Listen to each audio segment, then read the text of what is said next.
ಬರದ ಮಧ್ಯೆ ಕರ್ನಾಟಕ ರೈತರಿಗೆ ಬರ ಸಿಡಿಲು ಬಂದೊದಗಿದೆ. ಮಲ್ಲೇಶ್ವರಂನಲ್ಲಿ ಕಾವೇರಿಗಾಗಿ ಕರವೇ ರಣಕಹಳೆಯನ್ನ ಮೊಳಗಿಸ್ತಾ ಇದೆ.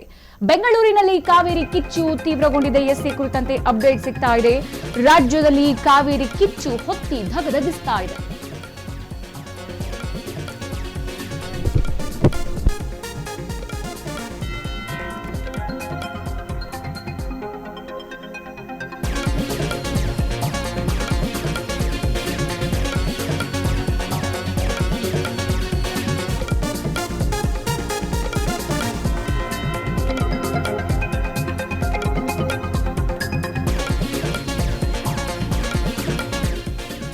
ರಾಜ್ಯದಲ್ಲಿ ಬರದ ಕಾವು ಧಗಧಗಿಸ್ತಾ ಇದೆ. ಈ ಬರದ ಮಧ್ಯೆ ಕರ್ನಾಟಕ ರೈತರಿಗೆ ಬರ ಸಿಡಿಲು ಬಂದೊದಗಿದೆ. ಮಲ್ಲೇಶ್ವರಂನಲ್ಲಿ ಕಾವೇರಿಗಾಗಿ ಕರವೇ ರಣಕಹಳೆಯನ್ನೇ ಮೊಳಗಿಸ್ತಾ ಇದೆ. ಸದ್ಯ ಬೆಂಗಳೂರಿನಲ್ಲಿ ಕಾವೇರಿ ಕಿಚ್ಚು ಹೊತ್ತಿ ಉರಿತಾ ಇದೆ. ಕರವೇ ಶಿವರಾಮೇಗೌಡ ನೇತೃತ್ವದಲ್ಲಿ ಪ್ರತಿಭಟನೆಯನ್ನ ಮಾಡಲಾಗ್ತಿರುವಂತದ್ದು. ಬೆಂಗಳೂರಿನಲ್ಲಿ ಕರವೇ ಕಾರ್ಯಕರ್ತರು ಆಕ್ರೋಶವನ್ನ ವ್ಯಕ್ತಪಡಿಸ್ತಾ ಇದ್ದಾರೆ. ಶಿವರಾಮೇಗೌಡ ನೇತೃತ್ವದಲ್ಲಿ ಮಲ್ಲೇಶ್ವರಂನಲ್ಲಿ ಪ್ರತಿಭಟನೆ ಮಾಡಲಾಗ್ತಾ ಇದೆ. ಸಿಡಬ್ಲ್ಯೂಆರ್ಸಿ ಆದೇಶವನ್ನ ಖಂಡಿಸಿ ಕರವೇ ಕನ್ನಡ ಸಂಘಟನೆ ಪ್ರೊಟೆಸ್ಟ್ ಅನ್ನ ಮಾಡ್ತಾ ಇರುವಂತಹದ್ದು. ಇಲ್ಲಿ ಕರ್ನಾಟಕ ಪರ ಘೋಷಣೆಯನ್ನ ಮೊಳಗಿಸಿದ್ದಾರೆ ಕರವೇ ಕಾರ್ಯಕರ್ತರು. ತಮಿಳುನಾಡಿಗೆ ನೀರು ಬಿಡದಂತೆ ಸರ್ಕಾರಕ್ಕೆ ಕರವೇ ಎಚ್ಚರಿಕೆಯನ್ನ ಕೊಟ್ಟಿದ್ದೀವಿ. ಕಾವೇರಿ ನೀರು ವಿವಾದ ಈಗ ಮತ್ತೆ ಮುನ್ನೆಲೆಗೆ ಬಂದಿರೋದು ಗಮನಿಸ್ತಾ ಇದ್ದೀವಿ. ಪ್ರತಿ ವರ್ಷ ಕಾವೇರಿ ನೀರು ವಿಚಾರ ಮತ್ತೆ ಮುನ್ನೆಲೆಯಲ್ಲಿ ಬರ್ತಾ ಇರೋದೆ. ಕನ್ನಡಿಗರು ಕರ್ನಾಟಕದಲ್ಲಿ ಹೋರಾಟ ಮಾಡ್ತಾ ಇರೋದು ಇದೇ ಮೊದಲನೇ ಸಲ ಏನಲ್ಲ. ಪ್ರತಿ ವರ್ಷ ಕಾವೇರಿ ಕಿಚ್ಚು ರೈತರು ಕನ್ನಡ ಪರ ಸಂಘಟನೆಗಳು ಎಲ್ಲರೂ ಕೂಡ ಹೋರಾಟ ಮಾಡ್ತಾ ಇರೋದು ನಾವು ಗಮನಿಸಿದ್ದೀವಿ. ಇಲ್ಲಿ ಸುಮಾರು 4 ದಿನಗಳಿಂದ 15 ಟಿಎಂಸಿ ನೀರನ್ನ ತಮಿಳುನಾಡಿಗೆ ಬಿಟ್ಟಿರುವಂತದ್ದು.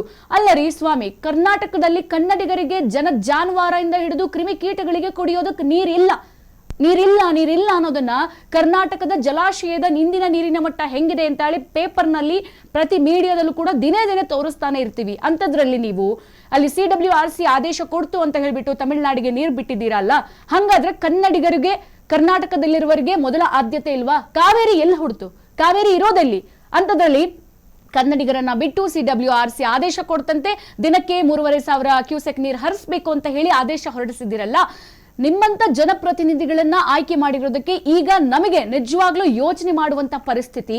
ಕನ್ನಡಿಗರಿಗೆ ಯಾವ ಸಿಚುವೇಶನ್ ಅಲ್ಲಿ ಆದ್ಯತೆ ಕೊಡಬೇಕು, ಕನ್ನಡಿಗರನ್ನ ಹೆಂಗೆ ಪರಿಗಣಿಸಬೇಕು, ಕರ್ನಾಟಕದಲ್ಲಿ ಇರುವಂತಹ ಮೂಲಭೂತಗಳನ್ನ ಕನ್ನಡಿಗರಿಗೆ ಹೆಂಗೆ ಆದ್ಯತೆ ಮೀರಿ ಕೊಡಬೇಕು ಅನ್ನುವಂತಹ ಸ್ವಲ್ಪನಾದ್ರೂ ಯೋಚನೆ ಇಲ್ಲದೆ ಇರುವಂತಹ ನಮ್ಮ ಜನಪ್ರತಿನಿಧಿಗಳಿಗೆ ಈಗ ಕನ್ನಡ ಪರ ಸಂಘಟನೆಗಳು ಈ ರೀತಿಯಾಗಿ ಬಿಸಿ ಮುಡಿಸೋದಕ್ಕೆ ರೆಡಿ ಆಗಿರುವಂತದ್ದು.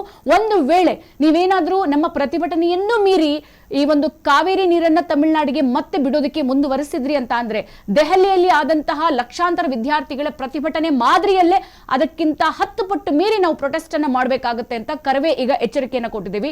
ಆಲ್ರೆಡಿ ಗಮನಿಸ್ತಾ ಇದೀವಿ, ಕಾವೇರಿ ಕಿಚ್ಚು ಆಲ್ರೆಡಿ ನಿನ್ನೆಯಿಂದ ಶುರುವಾಗಿದೆ. ಮಂಡ್ಯದಲ್ಲೂ ಕೂಡ ರೈತರು ಬೀದಿಗಿಳಿದು ಅರಬತ್ತಲಿಯಾಗಿ ಪ್ರತಿಭಟನೆಯನ್ನ ಮಾಡಿದ್ರು.